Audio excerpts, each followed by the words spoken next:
大家好，我是阿罗，今天我们来继续盘点一下柴犬币的行情啊。柴犬币呢，前段时间呢也是跟着大盘呢做一个持续的回调，最低回调到了就是4023的一个位置啊。这两天呢，柴犬币呢要陆陆续续的哈，也要再一次的这个狂涨啊，就是跟着大盘呢也在慢慢的在上涨啊。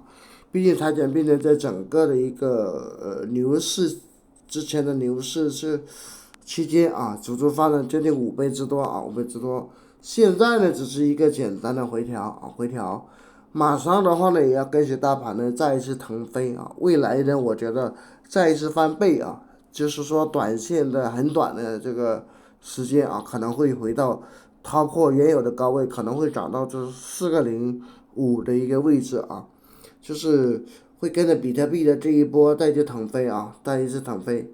可能会涨到就是0.00005，对吧？那么这还是短的，长线的话呢，我认为还有小10倍的一个利润。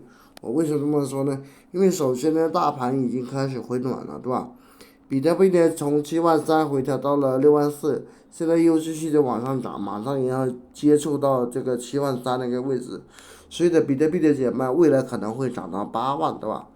那么呢，这个大饼的上涨呢，也会带动我们这个柴犬率的一个再一次的腾飞，对吧？所以我觉得它的币大家有机会的话呢，还是可以多买一点的啊。而且呢，第二个的话呢，就是从机构层面来看呢，首先它柴犬币的排名呢，依然是在前十几名的，还是非常好的啊。机构的加仓，目前来说大机构没有大的加仓，之前该加仓已经加仓过了啊。反而的话呢，它的排名也是不断的靠前啊，所以柴犬币呢是非常非常好的一个投资币种啊。从资讯层面来看呢，柴犬币呢这个新闻呢还是很热闹的啊。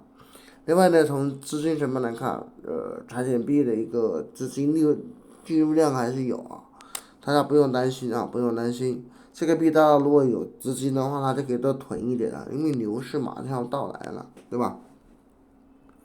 那有一个数据嘛，大家看一下啊，这关于柴犬币的啊，柴犬币的话呢，你看这里啊，有些人的话呢，怎么说呢，叫500元就可以赚1个亿，耗时7.5个月，对吧？那这就是一个调查，所以投资柴犬币，呃，很多人都赚到钱了啊，这个币也还是有很大的机会的啊。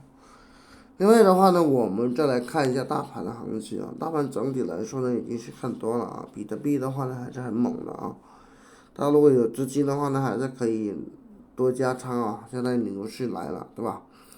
那针对这个牛市该怎么加仓呢？阿乐这边是有个会员社区啊，大家可以进来。这个社区里面呢，阿罗都会有一些优质币的推荐啊。未来比特币如果跟到8万，像柴犬币、狗狗币、露娜这些都是可以加仓的啊。还有佩佩啊，大家如果想进社区，那就可以啊，私信阿罗，这也是阿罗老师的一个联系方式啊，大家可以扫我的二维码，加我的一个微信钉钉电报就可以了，对吧？进来以后呢，我这边都会有很多的一个优质币的推荐，还有 K 线给你学习，不少会员跟着阿罗呢也是赚到了钱了，几十万还是有的啊。好了，大家如果想进社区，那就私信阿罗啊。那关于柴犬币呢，我就讲那么多。